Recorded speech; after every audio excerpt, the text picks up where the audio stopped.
Hi hello శుభోదయం. అంతా బాగున్నారా? మీరందరూ బాగుండాలని ఆ సర్వేశ్వరుణ్ణి ప్రార్థిస్తూ ఈరోజు ఎపిసోడ్లోకి వెళ్ళిపోదాం. ఈరోజు ఒక చిన్న కథతో మీ ముందరికి వచ్చాను. అయితే ఈ కథని కొద్దిగా ఓపికగా వినండి.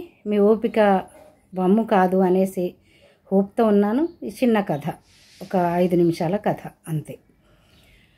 అయితే ఒక యజమాని, ఒక చిన్న దుకాణంలో ఒక యజమాని ఆ రోజు పనిచేసే పిల్లవాడిని పిలిచి అన్నాడట, ఈ రోజు నుంచి నువ్వు పనిలోకి రానవసరం లేదు, నీతోటి నాకు అవసరం లేదు అన్నాడట. అయితే ఆ పిల్లవాడు అన్నాడట, నేనేం తప్పు చేశాను? నేను మీకు ఏ విధంగా పని చేయలేదా? ఎందుకని మీరు నన్ను పొమ్మంటున్నారు అని అడిగాడట. అప్పుడు ఆయన అన్నాడట, నువ్వు ఏదన్నా నిజాయితీ ధర్మం అంటావు, సరే నా వ్యాపారంలో అంతా నిజాయితీ ధర్మంతో కుదరదు, కాబట్టి నువ్వు ఎక్కడైనా వేరే పని చూసుకో అన్నాడట. సరే అని ఆ పిల్లవాడు వెళ్తూ రేపటి గురించి ఏంటి అని ఆలోచిస్తున్నాడట. అది సహజం కదా, ఎవరైనా రేపు లేనివాడు ఎవడైనా రేపు గురించి ఆలోచిస్తాడు. అయితే ఆలోచిస్తుంటే వెనకాల ఒక పెద్ద మనిషి వస్తున్నాడట. ఆ పెద్ద మనిషి అన్నాడంట, బాబు బాబు అని పిలిచాడంట. ఆయన ఎలా ఉన్నారు? చాలా గౌరవప్రదంగా మంచిగా హుందాగా ఉన్నాడట. ఎవరైనా సరే ఆయనను చూడగానే చేతులెత్తి నమస్కరించే విధంగా ఆయన ఉన్నాడు. అయితే ఆయన అన్నాడట, బాబు నేను ఈ సంచులన్నీ మోసుకొని వెళ్తున్నాను, ఈ సంచులని నేను మోయలేకపోతున్నాను, కాబట్టి నాకెవరైనా ఈ సంచిని మోసే అబ్బాయి కావాలి, దొరుకుతాడా అన్నాడట. అప్పుడు ఈ అబ్బాయి అన్నాడంట, ఎందుకు, నేను ఖాళీగానే ఉన్నాను స్వామి, నేను వస్తాను మీ వెనకాల.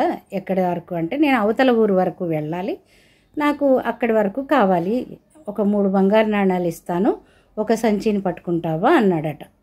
సరే స్వామి అలాగే పట్టుకుంటానని ఒక సంచి తీసుకున్నాడు. ఆ పిల్లవాడు ఆ పెద్ద మనిషితోటి నడుస్తూ కొద్ది దూరం వెళ్ళాక ఆయన అన్నాడంట, ఆయాసపడుతున్నాడట.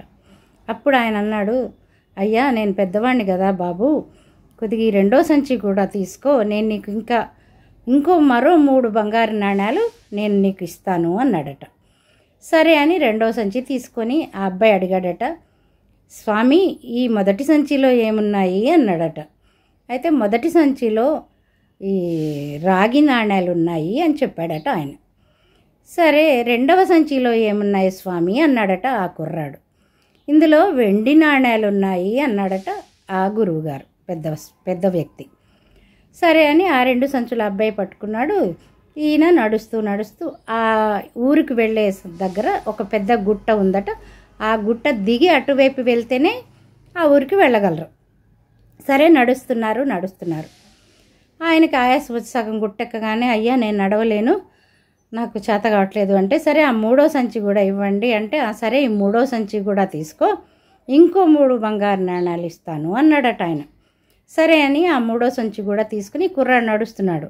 ఆ పెద్ద మనిషి అన్నాడట, నువ్వు తొందరగా వెళ్ళిపో, నేను మెల్లగా వస్తాను, నువ్వు పిల్లవాడివి కదా, నువ్వు చిన్నగా ఎందుకు నడవటం, గబగబా వెళ్ళు అన్నాడట.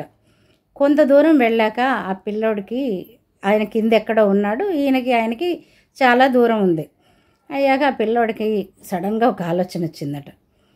ఏంటి, నేను ఈయన మొదట రాగి నాణాలు అన్నాడు, 2వసారి వెండి నాణాలు అన్నాడు, 3వ దాంట్లో కంపల్సరిగా బంగారు నాణాలే ఉంటాయి, నేను గనక దీన్ని ఒక్కసారిగా అబ్బాయి మెదడులో ఏమంటారు దయ్యం ఆవహించి డబ్బు మీద ఆశ పుట్టి, ఈ బంగారు నాణాల సంచి కదా, దీన్ని తీసుకెళ్ళానంటే నా బ్రతుకు ఇదైపోతుంది, స్థిరపడిపోతుంది, దీన్ని తీసుకొని వెళ్తాననేసి పరుగు మొదలుపెట్టేసి పరుగు ఒక్కసారిగా అబ్బాయి ఇంటికి వెళ్ళిపోయి ఆగాడట. వెళ్ళాక గబా వెళ్ళి తలుపులేసేసి గబా ఓపెన్ చేశాడంట సంచులని. ఓపెన్ చేస్తే ఒక సంచిలో రాళ్లే ఉన్నాయంట నిండా. ఇదేంటి వీడు పిచ్చా, పెద్ద ఆయనకి రాళ్ళు మోయించాడు అనుకున్నాడట. 2వ సంచి విప్పాడు, అందులో కూడా రాళ్లే ఉన్నాయట. ఇదేంటి ఈయన రాళ్లతో నింపి నన్ను నడిపించాడు అనుకొని 3వ సంచి విప్పాడట. అంటే ఒక్కొక్క దాంట్లో కొద్దిగా తక్కువ ఉన్నాయన్నట్టు. 3వ దాంట్లో రాళ్ళు కొద్దిగా ఉన్నాయి, అది కూడా రాళ్లే ఉన్నాయి. ఇదేంటి ఈయనకి ఏమైంది అని రాళ్ళని తప్పి చూస్తే కింద ఒక చిన్న లెటర్ ఉందట, ఉత్తరం. అందులో ఆయన రాసిందట, నువ్వు ఈ మూడిటిని మోసుకొచ్చావు.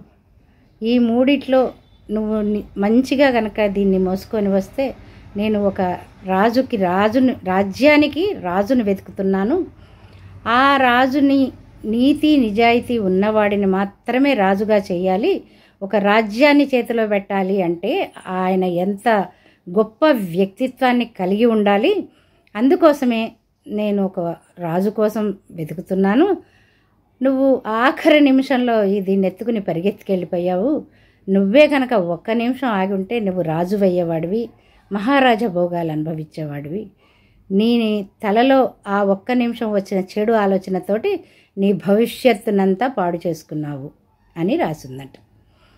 అయితే ఆ అబ్బాయి చూసి, ఇన్ని రోజులు నేనెంతో నీతి నిజాయితీతో ఉన్నానే, ఈ ఒక్క క్షణంలో నేను తప్పు చేసి నా భవిష్యత్తునంతా పాడు చేసుకున్నానే అని కూర్చుని ఏడ్చాడట. ఇది మనందరిలో చాలామందికి ఈ కథ సరిపోతుంది. ఎంతో కాలం నీతి నిజాయితీతో ఉండి ఆఖరి నిమిషంలో ఆ నీతిని నిజాయితీని వదిలిపెట్టి ఎంతో మంచిగా ఉండే భవిష్యత్తుని మనం పాడు చేసుకుంటాం. ఆ ఒక్క నిమిషం చెడ్డ ఆలోచనతోటి జీవితాన్ని పాడు చేసుకుంటాం. అందుకనే ఆ ఒక్క నిమిషం చెడుని మీ బుర్రలోకి రానివ్వకుండా మీరు చేసే ప్రతి పనిలో మంచిని మాత్రమే వెతుక్కుంటూ వెళ్ళండి. జయం మీకు తప్పక లభిస్తుంది. ఉంటాను. బాయ్.